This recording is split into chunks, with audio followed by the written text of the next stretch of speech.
Fruit चाट बच्चों को इतनी ही पसंद है जितनी चॉकलेट, और अगर बच्चे रोजे से हों तो अफ्तारी पर ये हो जाती है लाजमी। और वालिदैन के लगते हैं चक्कर बाजार के, और वो भी खरीदने के लिए तरह तरह के फल, मगर जब फल वालिदैन की पहुंच से होते हैं दूर तो वो बेचारे हो जाते हैं मजबूर।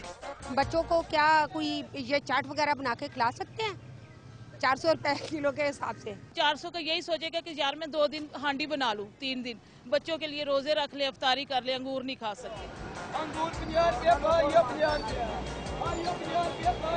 सस्ते फल ढूंढने के लिए वालिदैन फिरते हैं मारा मार, मगर कोई नहीं सुनता उनकी पुकार। फिर ये तंग आकर कहते हैं कि साल भर बरकतें और नेकियां समेटने के लिए करते हैं माह रमजान का इंतजार, मगर होशुबा महंगाई कर देती है उनका जीना बेकार, और पड़ जाते हैं रोजों के रंग फीके।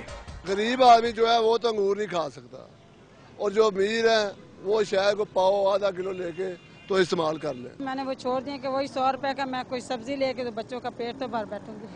फलों से महरूम बच्चों के वालिदैन कर रहे हैं खादिम आला पंजाब से अपील कि रमजान बाजारों में भी नहीं है किसी किस्म की रिलीफ। कैमरामैन शुएब सईद के साथ इब्राहिम बादिस, डॉन न्यूज़, लाहौर।